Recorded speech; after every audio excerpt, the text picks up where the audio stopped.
Bom, então, para a gente entender o heap sort, a gente vai conversar sobre alguns tópicos antes de compreender seu funcionamento.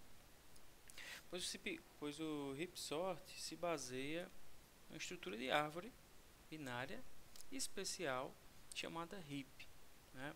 Um heap nada mais é do que um amontoado, né, de elementos um em cima do outro, né? Tradução do inglês para o português. Então, quando a gente está numa feira, né, a gente vê aquela pilha de elementos um em cima do outro, tá? Isso ali a gente pode chamar, né, de um heap. Então isso aqui seria um exemplo básico, né, da tradução do heap. Então o heap sort ele se baseia nessa estrutura chamada heap, que por sua vez, né, é um tipo especial de árvore, né? A gente vai representar o heap, né, como um tipo especial de árvore binária, tá? Então isso aqui é a estrutura básica, né, que o heap sort se baseia para obter o seu funcionamento, tá? Então essa estrutura aqui é uma árvore binária, é a base do funcionamento do heap sort, tá? Então, para entender o heap sort, a gente vai entender que ele trabalha com essa estrutura não linear, que é uma árvore, tá? Então, nós normalmente, quando trabalhamos com conjunto de dados que são necessários a fazer a ordenação, nós temos esses dados no formato de array, tá? Então, por exemplo, nós poderíamos ter determinado array, né, com os elementos, colocar com letras aqui A, B, C, D, E, F e G, tá? Esse conjunto de elementos.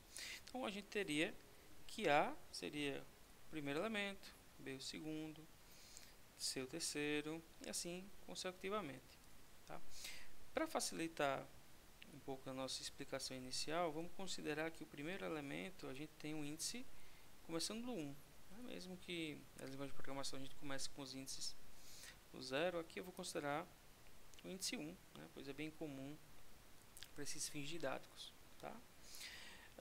Então o B seria índice 2, o C seria índice 3, o D índice 4, o E índice 5, o F índice 6 e o G índice 7, tá?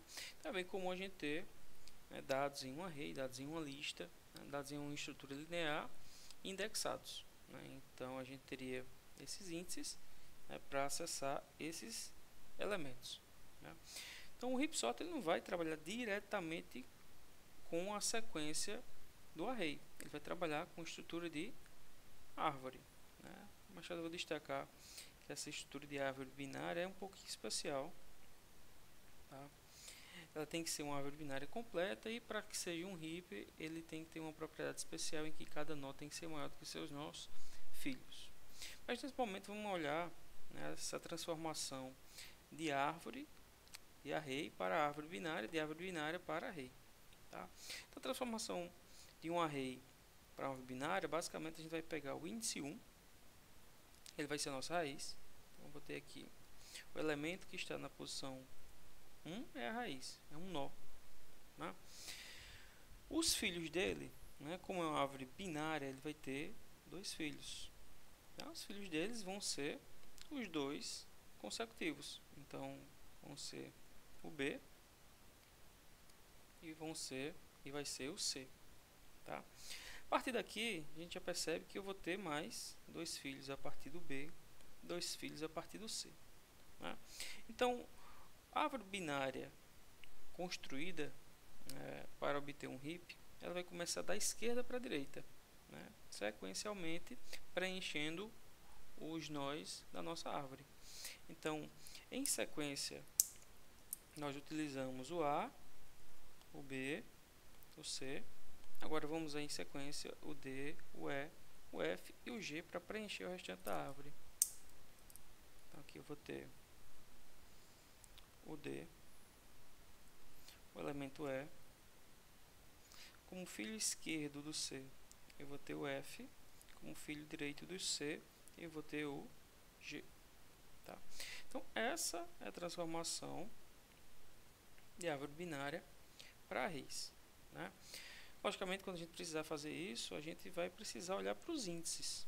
Então, olhando para os índices, nós podemos considerar que para cada nó que eu tenha, se ele estando em uma posição i, tá? O seu filho da esquerda, ele vai estar na posição i vezes 2. E o seu filho da direita, ele vai estar na posição i vezes 2 mais 1. Tá? Então, vamos pegar alguns exemplos aqui. Né? Para determinado nó i, tá? Eu vou ter conhecimento de quem é seu filho da esquerda e quem é seu filho da direita. Tá? Então, vamos pegar qualquer índice aqui. Tá? Começar do 1. O índice do filho da direita, o índice do filho da esquerda do índice 1 vai ser i vezes 2. Né? 1 vezes 2, 2. O índice do filho da direita do nó 1, do índice 1, vai ser i vezes 2 mais 1, 3. Então, aqui, né, através dessa expressão aritmética, a gente vai ter conhecer quem é o filho da esquerda e da direita. Então, vamos pegar, né, da mesma forma, outro índice. Vamos pegar aqui índice 3. Tá? Então, o filho da esquerda do índice 3, né, vai ser 3 vezes 2, 6. O filho da direita do elemento no índice 3 vai ser 3 vezes 2 mais 1, 7. Então, se eu estiver trabalhando com o elemento na posição 3 e quiser acessar seus filhos, eu posso multiplicar por 2 e obter 6, e multiplicar por 2 mais 1 e obter o 7. Né? Então, eu iria obter o F e o G. Então, a partir de uma estrutura linear, utilizando essas expressões aritméticas, a gente pode acessar os nossos filhos. Então, ao invés de percorrer, né, com a progressão aritmética mais 1, a gente vai ter uma expressão aritmética para que eu percorra o array acessando nós e seus respectivos filhos. Da mesma forma, eu posso encontrar quem é o pai de um nó observando o inverso dessa expressão. Então, se eu quiser saber quem é o pai de algum nó, eu vou fazer o inverso. Em vez de multiplicar por 2, eu vou dividir por 2. Então, se eu quiser saber quem é o pai de algum nó, eu vou pegar o índice dele e vou dividir por 2. Então, vamos pegar aqui, por exemplo, colocar a letra P aqui no final para representar o pai. Né? Vou pegar algum índice, né? Por exemplo, o índice 1 vai ser raiz, então raiz não tem pai. Né? O índice 3, 3 dividido por 2 vai dar 1,5. Né? Não existe o índice 1,5, então a gente vai arredondar para 1. Tá? Então, o pai do nó na posição 3 do array vai ser o nó 1. Então, o pai do elemento no índice 3 vai ser o nó 1. O pai do elemento C é o A. O pai do elemento C é o A. Vamos pegar outro. Vamos pegar o 5. Né? 5 nesse momento para essa árvore aqui, né? Não tem um índice. Né? Se eu pegar 5 vezes 2, não tem um índice 10. Então, não tem filho da esquerda. 5 vezes 2 mais 1, 11. É maior do que o tamanho, não tem o filho da direita. Né? Mas eu sei quem é o pai do elemento na posição índice 5. Então, 5 dividido por 2 dá 2,5. Né? Tiro as casas decimais, fico com o índice 2. Então, o pai do elemento na posição 5 vai ser o elemento na posição 2, B. Então, o pai do E vai ser o B. Então, assim a gente consegue trabalhar a partir de uma estrutura linear para uma estrutura não linear a partir dessas expressões. Tá? Bom, alguns outros conceitos interessantes para a gente conhecer sobre as árvores são as suas nomenclaturas, né? Então, esse elemento aqui, como eu já citei anteriormente, a gente chama de raiz, né? Todo elemento dentro de uma árvore binária, né, é um nó. Então, esse aqui é o nó raiz, né?